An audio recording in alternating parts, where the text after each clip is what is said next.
criava para ilustrar seus ensinos.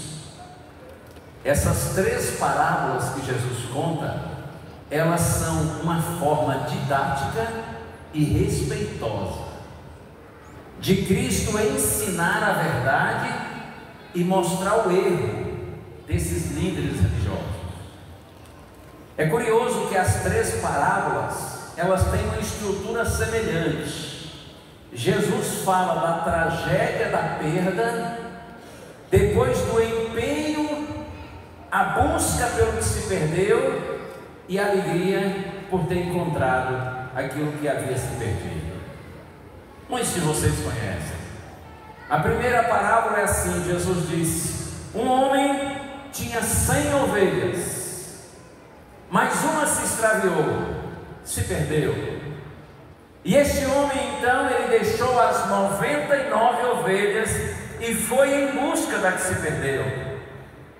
Procurou, e quando a encontrou, ele pegou a ovelhinha perdida, colocou nos ombros e voltou para casa feliz da vida. E ele disse assim para os seus amigos: venham celebrar comigo, porque eu achei a minha ovelha que havia se perdido. E aí olha só, moral da história, Jesus diz assim, verso 7: digo a vocês que assim haverá mais alegria no céu por um pecador que se arrepende do que por 99 justos que não necessitam de arrependimento. Você compreende a mensagem de Jesus para aqueles que ele estavam criticando? É como se ele dissesse assim: esses publicanos e pecadores que vocês condenam, eles são a ovelha que se extraviou. Eu sou o pastor, eu vim buscar e salvar o perdido. E agora que eu encontrei essas ovelhas perdidas, vocês querem que eu chute, que eu despreze, que eu abandone? Não, eu estou colocando nos meus ombros e eu estou feliz. Eu estou feliz porque eles estão comigo e eu estou com eles, porque eu vim para salvá-los. E olha, vocês que estão me criticando, vocês deviam estar se alegrando comigo, porque eu encontrei as minhas ovelhas que estavam perdidas. E digo a vocês que assim haverá mais alegria no céu por um pecador que se arrepende do que por 99 justos que não necessitam de arrependimento. Se vocês se acham justos e não precisam de arrependimento, saibam que a alegria no céu por esses pecadores que estão se arrependendo. Compreende a mensagem? Bendito Cristo, não é? Quanta sabedoria! E ele contou outra parábola curtinha. Ele disse assim: uma mulher tinha 10 dracmas. Dracmas eram moedas de prata valiosas. Uma mulher tinha 10 dracmas, 10 moedas, que ela perdeu uma. Então ela começou a varrer a casa e acendeu uma lâmpada e procurou, até encontrou a moeda perdida. E quando encontrou a moeda perdida, ela chamou suas amigas e disse assim: venham, alegrem-se comigo, porque eu achei a minha moeda que havia se perdido. Verso 10: eu afirmo a vocês que a mesma alegria existe diante dos anjos de Deus por um pecador que se arrepende. Percebe? A mensagem de Jesus é clara. Vocês deviam estar se alegrando comigo, porque eu achei a moeda perdida. Em vez de vocês estarem me criticando, devíamos estar juntos celebrando o fato de que publicanos e pecadores estão sendo sensíveis, acessíveis ao Evangelho, ao reino de Deus. E aí Jesus conta a terceira parábola. Essa é um pouco maior, mais ampla. Um pai tinha 2 filhos, e um dia o mais novo disse assim para o pai: pai, me dá a parte da herança que eu tenho por direito. Ó, sujeito, hein? Vocês sabem que mesmo em nossa cultura, não é simpático um filho pedir ao pai, assim, a sua herança de forma antecipada. Muitos pais decidem fazer isso, mas por iniciativa deles. Não é elegante você: olha, dá para você adiantar minha grana aí? Parece que está dizendo assim, já que você está para bater as botas mesmo. Na cultura de Israel na época, pedir a herança de forma antecipada era realmente um desejo de morte para o pai. Era absurdo isso. Mas Jesus disse que o filho foi, disse: olha, me dá aí minha grana, a parte que eu tenho direito. E o pai atendeu, deu a parte dele. E Jesus disse que o menino foi embora para um país distante, e lá viveu de forma desenfreada, sem freio, sem controle, sem limite, cheio da grana, foi gastando, e gastando, e gastando, e gastando, e esbanjando. Deve ter aparecido muito amigo, não é? Amigo, hein? Monte de interesseiro. E ele foi vivendo, como a gente diz, adoidado. Fazia o que dava na cabeça, sem freio, sem controle, curtindo a vida, adoidado aí, na boa. Até que Jesus diz: ele gastou tudo. E no país onde ele estava houve uma crise tremenda, ao ponto daquele menino que era rico começou a passar necessidade. E a sua situação foi tão complicada que o único trabalho que ele conseguiu foi cuidar de alguns porcos. Para um judeu, cuidar de porco era uma verdadeira humilhação.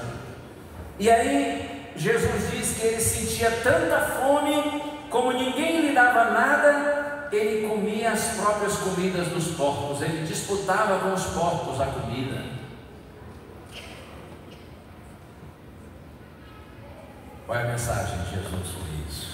Eu não tenho dúvida que Jesus está dizendo que esses publicanos e pecadores que agora estavam dispostos a ouvi-lo, eles também se afastaram do Pai. Em algum momento da vida se afastaram de Deus, imaginando que a vida longe de Deus seria uma vida de liberdade, de felicidade, de realização. Mas agora esses publicanos e pecadores que imaginavam que vivendo longe de Deus seriam felizes, agora eles estão infelizes, porque assim, ninguém se iluda com o pecado. O pecado é bom na hora, mas depois ele mostra a sua verdadeira face. O que promete liberdade entrega escravidão, o que promete produz prazer, depois traz desprazer, traz infelicidade. O pecado parece de graça, barato, mas depois chega a conta, depois chega a fatura. Na hora é tudo lindo, maravilhoso, pura curtição, luzes incríveis, mas quando as luzes se apagam, a escuridão é assustadora. Quando nós nos envolvemos no pecado, nós estamos fazendo uma grande maldade, primeiro contra a gente mesmo, porque a conta chega, como disse. E nós também fazemos uma maldade para com os que estão ao nosso redor. Geralmente as pessoas que mais nos amam sofrem por conta dos nossos erros. E Jesus disse que o moço estava ali cuidando dos porcos, na humilhação, até que ele parou e pensou assim: eu não devia estar aqui, eu devia voltar para casa. Quantos empregados do meu pai têm pão com fartura e eu aqui estou morrendo de fome?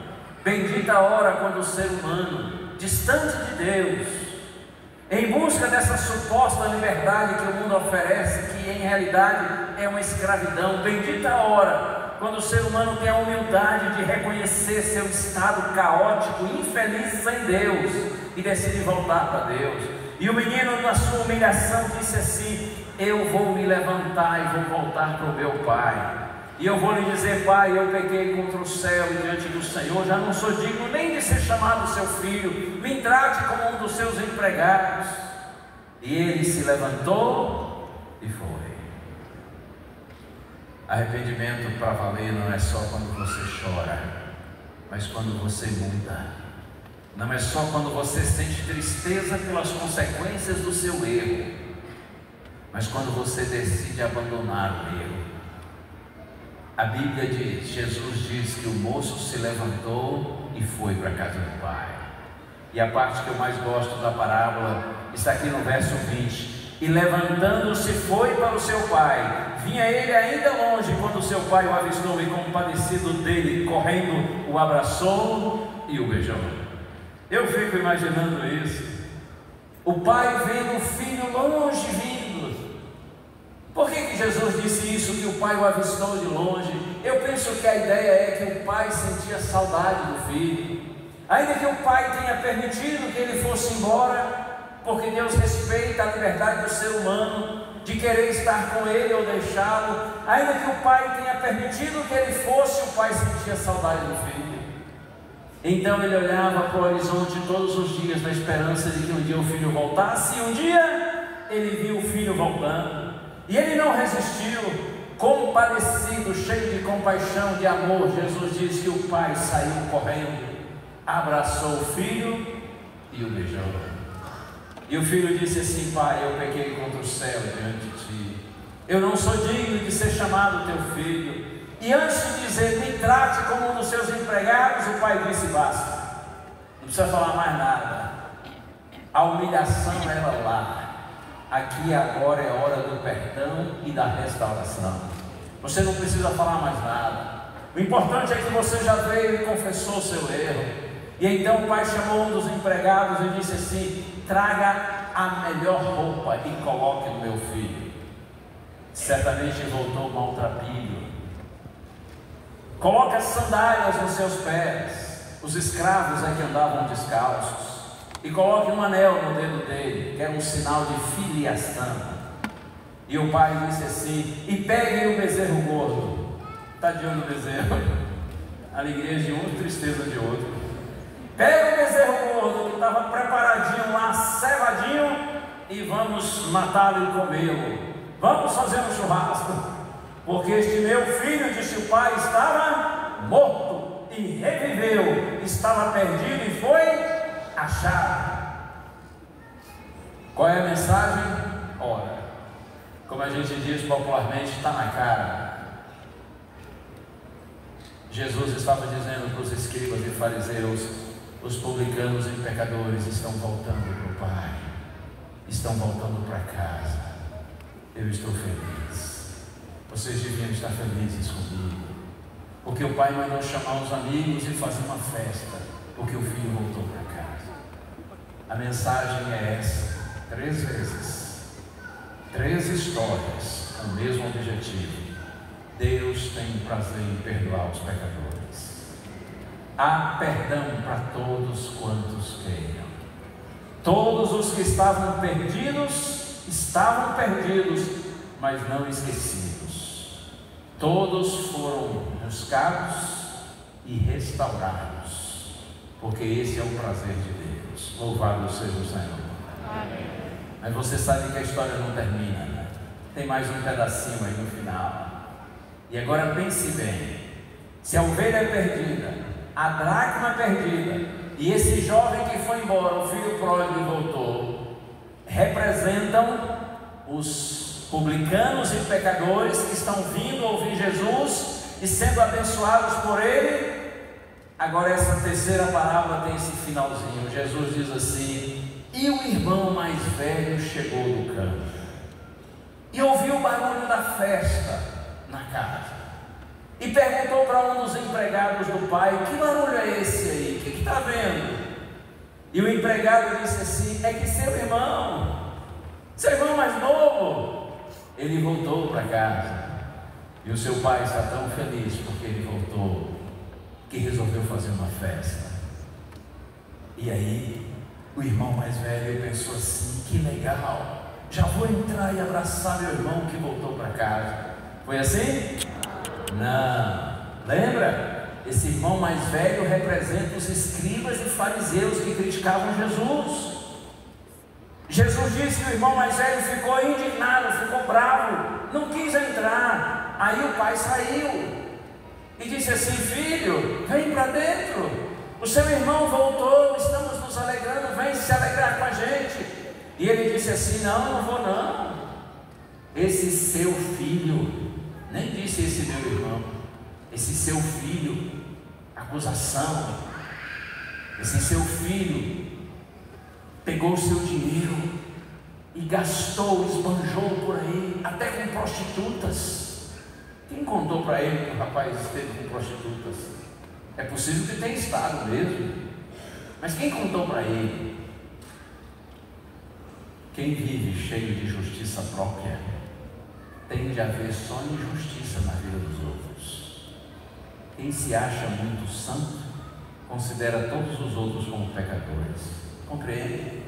Esse seu filho gastou dinheiro com prostitutas, e agora o Senhor recebe com festa. Eu estou aqui dentro de casa, trabalhando o tempo todo para o Senhor nunca me deu nem um cabrito para eu festejar com os meus amigos. Agora o bezerro gordo fazendo aí churrasco para esse seu filho rebelde. O filho mais velho se achava cheio de méritos, de merecimentos. Ele era o santo, ele era o cara. Aí Jesus diz que o pai falou assim para ele: ô filho, você está sempre comigo em casa, tudo que eu tenho é seu, mas o seu irmão tinha ido embora e voltou. Ele estava morto e reviveu, estava perdido e foi achado. Por isso que a gente está feliz. O filho mais velho decidiu entrar em casa. Jesus não conta isso. A parábola parou aí, para que os escribas e fariseus refletissem. Vocês vão vir se alegrar comigo, porque eu estou achando a ovelha perdida, a dracma perdida, o filho pródigo que voltou para casa. Vocês vão continuar aí reclamando, murmurando. O que vocês vão fazer? Resumindo e concluindo, lembre-se disso, nunca se esqueça: Deus tem prazer em perdoar os pecadores. Do Gênesis ao Apocalipse, a mensagem da Bíblia é essa: Deus em busca daqueles que se perderam, que se extraviaram, que se foram.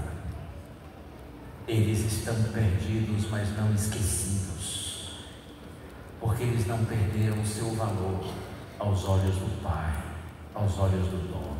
Louvado seja o Senhor. O que encobre suas transgressões jamais prosperará, mas o que as confessa e deixa alcançará misericórdia. Provérbios 28:13. Quer um do Novo Testamento? Primeira carta de João, capítulo 1, verso 9. Se confessarmos os nossos pecados, Ele é fiel e justo para nos perdoar os pecados e nos purificar de toda injustiça. A mensagem do perdão de Deus está em toda a Bíblia, do Gênesis ao Apocalipse. Não existe pecador, por mais obstinado, afundado, mergulhado, humilhado pelo pecado que esteja, que não possa ser restaurado pelo amor do Pai. Quando o pai diz para o filho, para o servo, colocar roupa nova no filho, colocar anel no dedo, sandália nos pés, é como se o pai estivesse dizendo assim: filho, vamos apagar as marcas do país distante. Você agora tem uma nova vida, porque você voltou para casa. Eu gosto de dizer que Deus recebe você do jeito que você é, para lhe deixar do jeito que Ele quer. E sabe qual é o jeito que Deus quer? Que nós sejamos verdadeiramente livres, vivamos em santidade, que nós tenhamos nele, por sua graça, uma vida nova, com propósito e com esperança. Deus seja louvado. O perdão de Deus não apenas nos livra da culpa do nosso pecado, mas também nos liberta do domínio do pecado e nos dá o direito de termos uma vida nova. Eu pedi o quarteto para cantar agora uma canção que fala muito ao meu coração. E aliás, esse é até o nome da música, Novo Coração. E a mensagem é que, apesar de tudo que o pecado pode causar na nossa vida, Deus é capaz de nos restaurar por completo. Ainda que nós, em busca dessa liberdade que o filho pródigo foi, encontremos escravidão, e em vez de exaltação, curtição, humilhação e tristeza, Deus é capaz de restaurar por completo a nossa vida e nos dar um novo coração. O quarteto já está entrando para cantar, e antes deles cantarem, eu só vou fazer um pedido a você. E eu estou falando agora especialmente para você que recebeu esse cartãozinho aqui. Você que é nosso convidado, nossa convidada. Que tal se agora, durante